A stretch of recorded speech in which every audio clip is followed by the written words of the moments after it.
எப்படி இருக்கீங்க? இன்றைக்கி வந்து பார்த்திங்கன்னா காலையில் தூங்கி எழுந்திரிச்ச உடனே நைட்டே நான் வந்து வாஷிங் மிஷினில் துணியெல்லாம் லோட் பண்ணிடுவேன். இதெல்லாம் போய் காய வச்சுட்டு அதுக்கப்புறம் தான் இருக்கிற வேலையை பார்க்கணும். இன்றைக்கி என்னென்ன சமைச்சிருக்கேன் அப்படின்னு பார்த்தீங்கன்னா, சூப்பராக வந்து பார்த்திங்கன்னா காரக்குழம்பு, முட்டை செஞ்சுருக்கேன், அதோட கீரை கூட்டு செஞ்சுருக்கேன், அதுக்கப்புறம் ஒயிட் ரைஸ். இதுதான் இன்றைக்கி சாப்பாடு. அப்புறம் பார்த்திங்கன்னா இது வந்து ஆந்திரா பங்கனப்பள்ளி மாம்பழம்.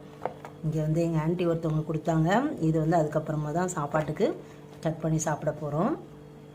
இப்போ நம்ம மாடி தோட்டத்தில் அப்டேட் பார்த்திங்கன்னா, சூப்பராக வந்து பைனாப்பிள் செடி வச்சுருந்தோம். நல்லாவே வளர்ந்துட்டுருக்கு, சூப்பராக இருக்குது.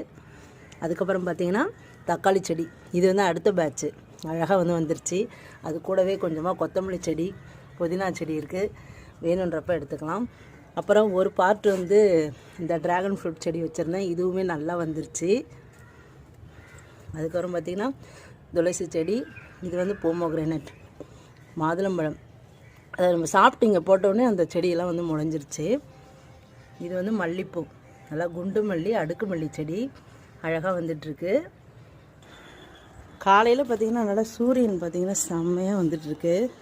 காலையில் எல்லா வேலையும் முடிச்சிட்டோம் அப்படின்னா நாள் பூரா ஃப்ரீயாக இருக்கலாம் ஃப்ரெண்ட்ஸ். இப்படி தான் நான் என்னோடய வேலையெல்லாம் வந்து பிரித்து செய்வேன்.